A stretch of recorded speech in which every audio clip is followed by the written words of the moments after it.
Tokrat se, kot se za september spodobi, posvetimo tednu mobilnosti. Vmes preimenujemo Audije. In skuhamo pašto v Volkswagenu, Kaliforniji.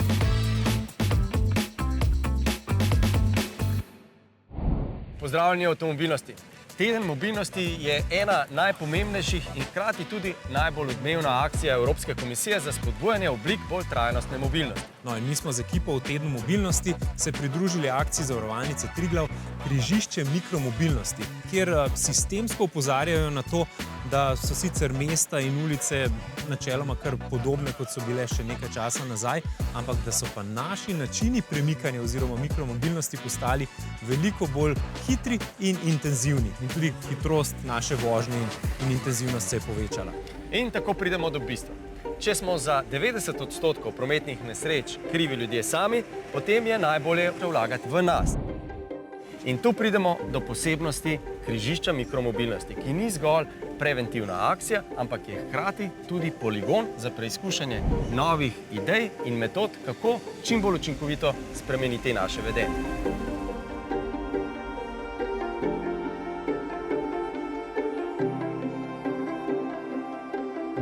Najprej opazujemo tiste voznike e-skirojev in e-koles, ki prepozno ali sploh ne opazijo, da se jim približuje nevarnost. V 80% je ta oseba mlajša od 16 let. To nam pove, da se občutek opazovanja, predvidevanja pri mladih šele razvija in so v tem smislu ranljiva skupina. Po naših opažanjih se pa odlično že razvija v skupino od 26 do 35 let.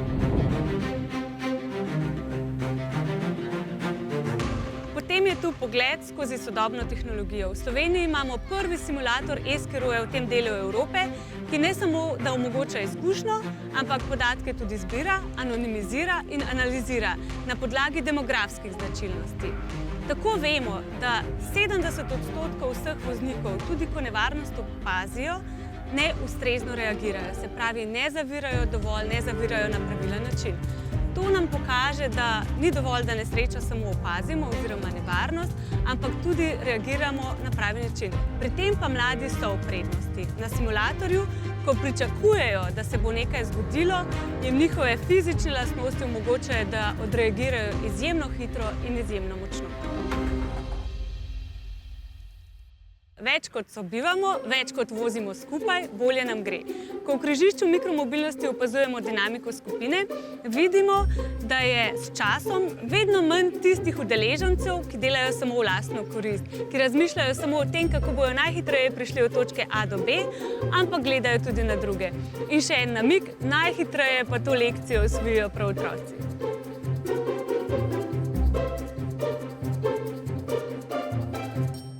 Zadnje čase je postala trend za tiste, ki ne iščejo klasičnega avtodoma z velikimi klimatskimi napravami in ameriškimi hladilniki.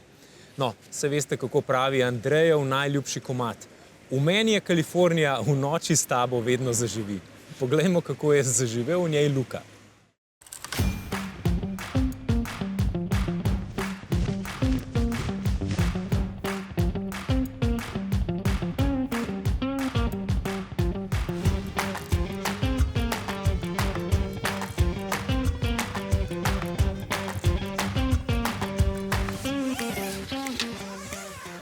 Pozdravljeni iz prvega nadstropja.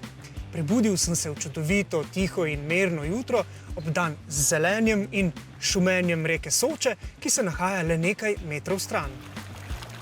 Tokrat smo se namreč odpravili na avtodomarski izlet po Sloveniji. Točneje gre za mednarodne novinarske preizkuse nove generacije Volkswagena Kalifornije in moram priznati, da sem navdušen, da so se pri Volkswagenu tokrat odločili, da naša čudovita dežela predstavlja pravi testni poligon za preizkus tega avtodoma.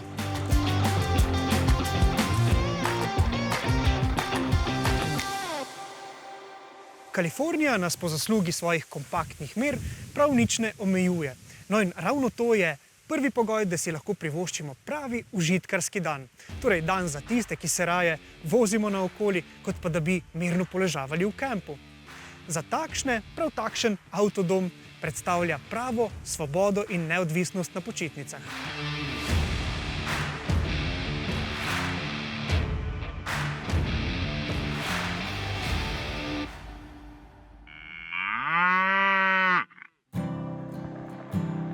Kalifornija je osnovana na novem multivanu, ki smo ga že večkrat pohvalili.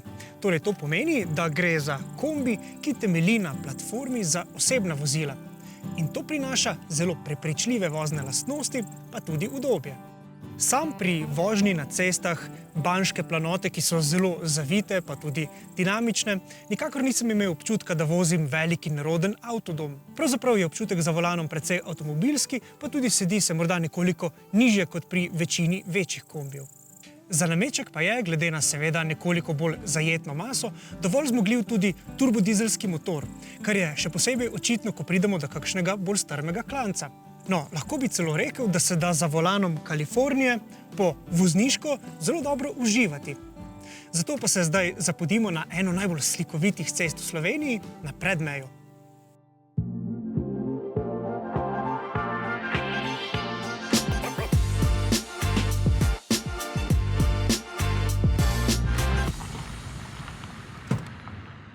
Ena glavnih novosti nove Kalifornije so dvojna drsna vrata, ki odslej omogočajo še bolj preprost dostop in pa boljšo zračnost potniške kabine.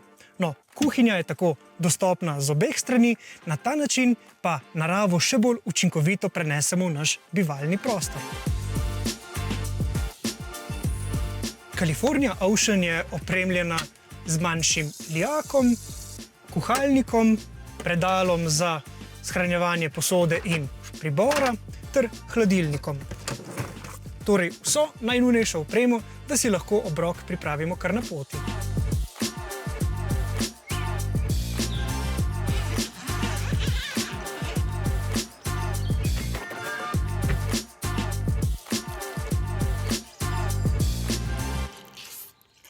Po kosilu pa se seveda prileže tudi dobra kava.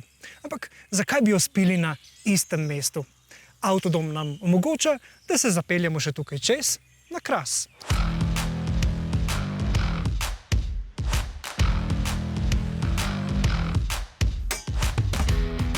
Seveda je 15 užitkarskih minut najbolje in najbolj prijetno preživeti takole za mizico zunaj, v zavetju sence tende. No, ampak če bi bilo vreme morda nekoliko slabše kot je danes, pa lahko kavo v miru spijemo tudi v notranjosti, v zavetju pod trdo streho avtodoma. In to nam omogoča odlična fleksibilnost notranjosti Kalifornije. Pot smo nadaljevali mimo Štanjela, očarljive vasi na Krasu z bogato zgodovino in prekrasnimi razgledi. No, in tam smo opazili, da ima Kalifornija pravzaprav zelo veliko ljubiteljev in poznavalcev. Kalifornija zelo pogosto privablja poglede, pa tudi sproža številna vprašanja mimoidočih. Eno izmed tovrstnih vprašanj se je glasilo, kako zahtevno je tovrsten avtodom voziti v ozkih ulicah. Na to vprašanje smo odgovor našli v Črnem Kalu. Tukaj je postalo zelo očitno, da avtodom kompaktnih mer nudi precej večjo fleksibilnost pri izbiri postankov, saj ni vedno zelo enostavno najti parkirnega prostora za večje vozilo, sploh v takšnih ozkih ulicah majhnih vasic. No, če niste vedeli, pa vam lahko Črni Kal postreže z zvonikom, ki se nagiba, da za poševne stavbe ne boste za vsako ceno rabili hoditi precej dlje v Toskano. Dan zaključujemo ob obali Istre z vsemi pripadajočimi obmorskimi užitki. No, in ker divje kampiranje seveda v Sloveniji pa tudi na Hrvaškem ni dovoljeno, bomo v varnem zavetju kampa ponovno pripravili naš avtodom na prenočevanje. Najprej moramo dvigniti streho vozila, kar storimo s preprostim pritiskom na gumb, predtem pa se moramo zgolj prepričati, da nad nami ni kakšne veje, ki bi lahko ovirala dvig. Na to nas s posebnim opozorilom opozori tudi sistem. V Kaliforniji imamo na voljo dve postelji. Ena je v pritličju, druga pa se nahaja v prvem nadstropju. In ta zgoraj je precej boljša, je tudi vzmetena, no za nameček pa je prostor zgoraj tudi precej bolj zračen in imamo na ta način občutek, kot da bi spali zunaj.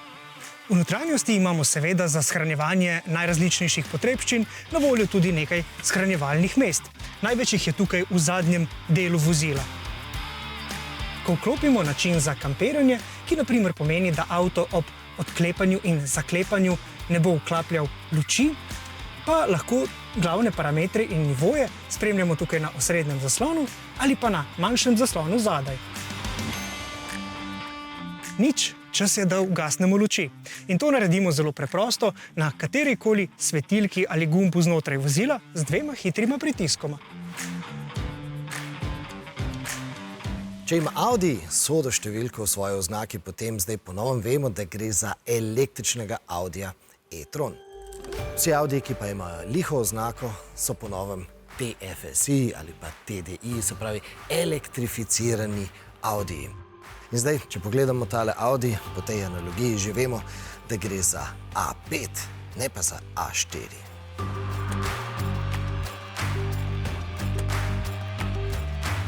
Z liho oznako pa je naslednik modela A4 dobil tudi bolj kupejevski videz in tudi 5. vrata na zadku. Novinec je torej hkrati bolj športen in bolj praktičen.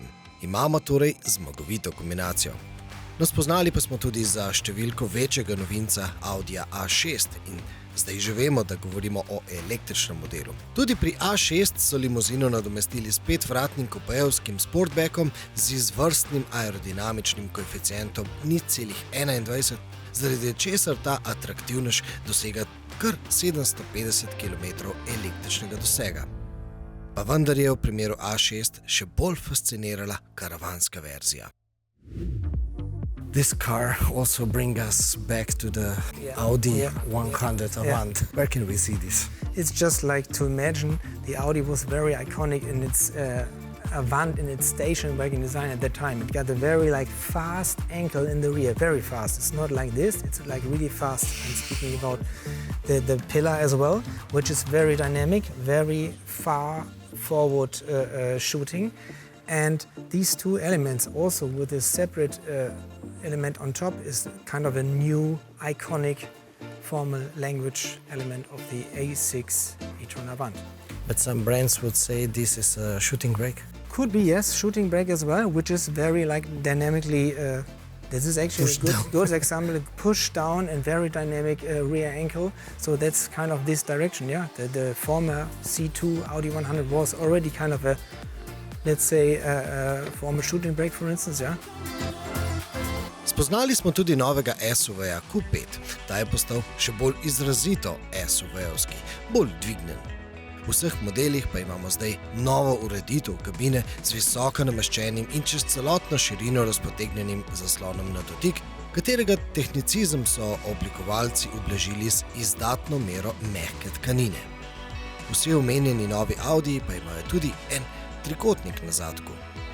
Spoznajmo torej šefa oddelka, ki med vsemi Audijevimi razvojniki najbolj orje gladino. Ukvarja se namreč s področjem, na katerem uradniki najbolj zavirajo inovativnost. We are standing pretty far away from the car because of the proximity function, right? Yes, yeah. You have this proximity indication actually for cars behind of you. If you're standing behind you and coming too close, then this car gives you an additional warning that tells you, oh, you're too close, and turns on all the light. It's not about glare or something, it's just to give you a bit more attention that you see, oh, I'm too close. Luč v službi komunikacije torej. Poglejmo še en takšen primer. For example, the colleague could turn on the hazard warning, and if you turn on the hazard warning, then you can see this communication light also pushing the hazard warning, or you get this information From the car to... from the internet or whatever, yeah? And then you give this warning then to the drivers behind of you. Or if you go, for example, also the car knows, oh, we might get a crash, it also turns on this communication. Če se vrnemo k opozorilu na prekratko varnostno razdaljo, ne veselite se prehitro. Vaš Audi še ne bo posvetil, ko se vam bo kdo na avtocesti prilepil na vaš zadek. Pa ne zato, ker ne bi znal. But this proximity effect on the road, when can we expect this? The proximity actually it's not allowed on the roads, it's only allowed when we are parking. When our car is standing, this proximity indication, so our car has to stand, then we can do this. We are not allowed to do this while driving because we are talking with regulations. Makes sense to have something like this in the future, to say, okay, we even have this proximity during driving, or having not just showing a triangle, but maybe having a flashing triangle or something like that. But it's future, we have to talk to regulations if they maybe hopefully allow us. But this car actually helps us because with this car we can go to the regulations authorities and can tell them this is how it works. Don't you think it would be better if it would be flashing? Don't you think it would be better if you have this proximity also while driving? Because it makes sense. I think we will convince them. TDI ostaja, tako da brez skrbi še boste lahko na dolge proge potovali brez ustavljanja na polnilnicah in pa se peljali z zelo nizko porabo goriva. Ampak po novem je pri vseh teh klasično gnanih Audi zelo, zelo pomemben en dodatek in ta dodatek sodeluje s tole škatlico, ki je nameščena tukaj spodaj pod prtljažnim prostorom in v njej, v tej škatlici so litij železo fosfatne baterije. Predlagam, da se vrtimo intervju. We added an additional electric motor in the drivetrain and we called it powertrain generator. This technology allows you, for example, electric parking and maneuvering, or maybe from one traffic light to another. With a smooth acceleration, you have electric driving parts possible with this new system. How powerful is the system? The system has up to 18 kilowatt for accelerating and up to 25 for recuperation. 18 you mean like a boost? Like a boost, yes, like a boost. 18 kilowatts Yeah, of power.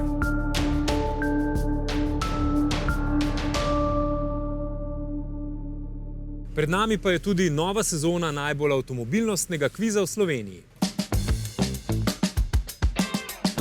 Tako kot celotna oddaja se tudi naše prvo vprašanje dotika tedna mobilnosti in sicer križišča mikromobilnosti.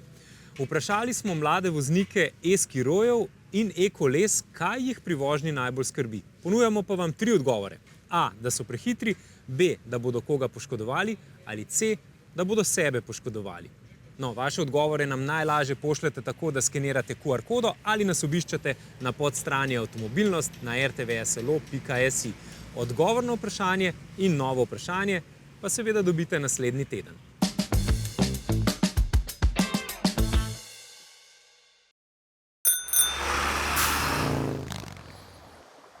Lanskega januarja, torej januarja 2023, je Luka Gregorič v našem testu Volkswagena ID Baza povedal, da ima ta avtomobil izredno uporabno dvojno dno v prtljažnem prostoru. In seveda Lukatove besede so nam dale zdaj domačo nalogo. Trenutno imamo v vozilu nameščeno tole zelo priročno platformo, ki jo lahko zelo hitro fiksiramo ali pa odstranimo s pomočjo nekaj vijakov, ki jih odvijamo kar z roko. Lahko pa tudi zložimo zadnjo klop in tako tukaj zadaj dobimo dolgo ravno površino. No, ta dolga ravna površina je dolga skoraj 2 metra in na ta način kar kliče, da tukaj zadaj položimo še kakšno udobno blazino in tako bazo spremenimo v mali avtodom. Torej, pojdimo na pot.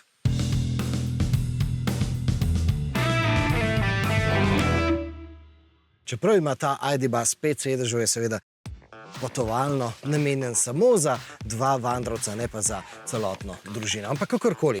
Tukaj spodaj imamo dovolj prostora, da lahko sem pospravimo tisto kamping mizico, pa 2 kamping stola, pa seveda potem tudi kolut za elektriko, pa kuhalnik in pa pripomočke za kampiranje. Seveda potovalno opremo, kovčki in vse te zadeve pa so preprosto po noči vrgla kar na prednje sedeže. Ampak seveda, ko so se zvečer zaklenila v ta avtomobil, takrat, ko se zakleneš, je nujno treba izključiti alarm. Predvsem to funkcijo nadzor notranjosti. In ja, tale ID Buzz po noči je zbudil nekaj sosedov v kampu. ID Buzz prvenstveno ni bivalnik. In to se recimo kaže v tem, da recimo ta okna nimajo nobenih senčnikov, se pravi, priporočamo, da v kakšni trgovini s pripomočki za kampiranje pač si preprosto dokupite kakšne tiste dodatne senčnike. Čas je, da seveda spregovorimo, kako je potovati s takšnim električnim kombijem. Luka je v tistem zimskem videu omenjal eno drugačno porabo, kot sem seveda jaz v teh poletnih dneh. Tako smo v zimskih razmerah na našem testu večinoma vozili s povprečno porabo energije malo pod 30 kWh na 100 prevoženih kilometrov. Preden vam povem, kakšno porabo sem dosegel na tej poti, naj vam povem, da sem prevozil okoli 3000 km in od tega je bilo zelo veliko avtocestnih kilometrov, ampak tudi kar nekaj tistih lepih pokrajinskih, uživaških kilometrov. Uporabljal pa sem na tej poti prediktivni tempomat, se pravi, dopuščal sem, da je avtomobil nastavljen na hitrost, samodejno prilagajal hitrostnim omejitvam na cesti. Na odsekih, kjer je na nemškem avtobanu možno voziti z najvišjo možno hitrostjo, je ta avtomobil nastavil hitrost 130 km/h. Seveda sem preizkusil tudi, koliko ta avtomobil zmore. In kolikšen je tisti podatek? No, poglejmo. Misliš, da bo 150?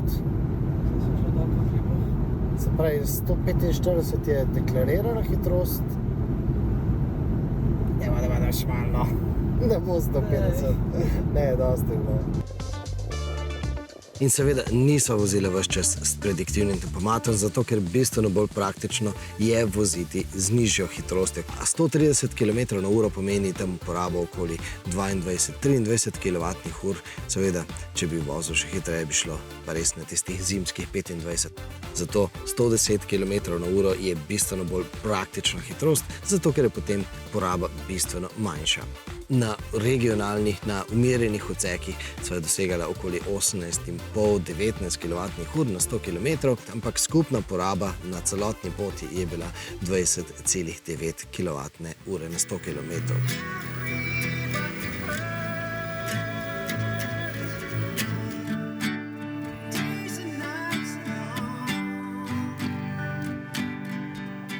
Glede na to, da je bas električni kombi, se verjetno sprašujete, koliko in pa kako dolge postanke je ta pot zahtevala.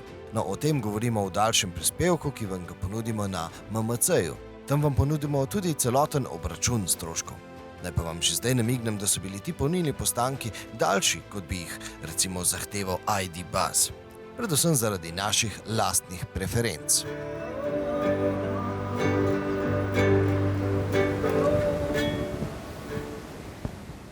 Najpogosteje naseljeno mestno naselje v Sloveniji je z več kot 5400 prebivalci na kvadratni kilometer Piran, ki je tam za vogalom. Piran je v prometnem smislu zgodba zase, kar lahko vidite tudi v povsem svežem filmu hollywoodske produkcije, filmu The Union. V filmu nastopa tudi kar nekaj avtomobilov s koprsko registracijo. Porsche 911, Ford Focus, Mercedes E, BMW serije 5, pa Vespa in, ker je produkcija ameriška, seveda tudi Zastava 101. Pa še namig pred ogledom filma. Med vožnjo po Piranu in Kortah Mark Wahlberg in Bondovo dekle Halle Berry ne upoštevata prometne signalizacije. Da to ni preveč pametno, pokažejo tudi podatki zbrani v projektu COPS, ki za razliko od običajnih opozorilnih tabel, ki opozarjajo ves čas in se vozniki nanje zato hitro navadimo, se te vklopijo šele v primeru nevarnosti. Inteligentna signalizacija uporablja kamere in senzorje, da spremlja dogajanje v prometu in v realnem času opozori voznika na nevarnost, ki se mu približuje. Spremljamo 70 sistemov COPS po Sloveniji. Kaj ugotavljamo? Če je voznik visoko motiviran, da upošteva opozorilo sistema, lahko preprečimo do 80% prometnih nesreč. Kdaj pa je visoko motiviran? Takrat predvsem, ko ga nekako skrbi zase. Se pravi, če se približujem nevarnemu, nepreglednemu cestnemu odseku in me sistem opozori, da se mi približuje vozilo, ki ga še ne vidim, potem je zelo velika verjetnost, da se bom na njega odzvala. Malo drugače, malo bolj trd oreh pa so cone 30. Po vseh analizah, ki smo jih naredili z zemljevidom Drive, so to cone, kjer najtežje sledimo omejitvam hitrosti. Namreč, to so cone, kjer nekako voznik ne pazi toliko nase, ampak predvsem na druge, na ranljive udeležence v prometu, otroke, kolesarje. In je torej to, da upoštevamo omejitev hitrosti, altruistično dejanje. V tistih situacijah pa prikazovalniki hitrosti, ki nas pozivajo, da umirimo svojo vožnjo, delujejo na 5 do 7% voznikov. Če pa potem voznike nagovorimo še malo bolj personalizirano, malo bolj osebno, pa k temu dodamo še približno 2 ali 3%. Pri spreminjanju naših prometnih mobilnostnih navad prihaja do dveh zelo zanimivih ugotovitev. Prva je, da je razkorak pri uporabi sodobnih mobilnih naprav med starimi in mladimi manjša, kot smo mislili. Lep primer je uvedba QR kode v mestni občini Kranj za javni potniški promet. Novost so pograbili tako mladi kot upokojenci. Tudi ti uporabljajo pametne telefone in to na pameten način. Druga ugotovitev pa je, da je za spremembe vedenja v prometu še vedno zelo pomembna lastna izkušnja. Lahko tudi iz simulatorja. Vsi, ki smo se kot vozniki na cesto podali s simulatorjem staranja, se pravi, so nas umetno postarali, smo gotovo razvili novo empatijo do starejših voznikov. Vidiš kolesarko? Ne. In recimo zdaj je bil problem, ker sem imel tudi v tem ogledalu avto. In sem gledal tega in sem mogel sam pogledati, tam že nisem videl nič več. In vsi, ki smo se v križišču mikromobilnosti vsaj za trenutek usedli v invalidski voziček in na tak način premagovali mestne ovire, smo gotovo postali ambasadorji udobnega in dostopnega javnega prostora za vse. Invalidski voziček ima tudi v križišču mikromobilnosti zelo pomembno nalogo. Ugotavljamo, da se za preizkus vožnje z invalidskim vozičkom skozi točko srečevanja z drugimi udeleženci najtežje odločijo starejši, medtem ko imajo mladostniki in otroci najmanj pomislekov in strahov. Zanimivo je tudi, da nekateri starši zelo spodbujajo svoje otroke, da sedejo v invalidski voziček in preizkusijo vožnjo. Spet drugi pa jim zelo odsvetujejo. No, dva vidika oziroma dve izkušnji sta precej močni. Se pravi, ko sedeš v invalidski voziček, kar naenkrat isti svet vidiš z povsem druge višine. Opaziš pa tudi, da svet okoli tebe nate gleda povsem drugače. Ja, jaz v bistvu v mojem ročnem kolesi ležim, ne noter, imam iztegnjene noge, sem nizko nad cesto in so rekli, da lahko tebi spavati v bicikli, tako bi mogel ja, ne. Jaz takim ljudem ne zamerim, ker verjetno ne vejo, zakaj pohanjam tako kolo, ne. Redko srečaš tako kolo sploh v prometu, tako potem jaz se nasmejem in povem, ja, na drugačen način jaz ne morem pohanjati kolesa, ne. Potem pogledam malo debelo, rečem, jaz sem invalid, tukaj dol jaz telesa ne čutim in potem jim je že žal za tiste prve besede, ne, ampak jaz takim ljudem ne zamerim, se nasmejim. Bodite z nami tudi prihodnji teden, ko vam pokažemo, kakšna je bila mobilnost v času olimpijskih iger v Parizu. Predvsem smo preizkusili različne načine mobilnosti, različne naprave. Pri Toyoti so veliko stavili na vodik in predstavili tudi kolo na vodik. Vse in še več pa najdete tudi na naših socialnih omrežjih in pa seveda na MMC portalu rtvslo.si. Se vidimo naslednji teden. Srečno!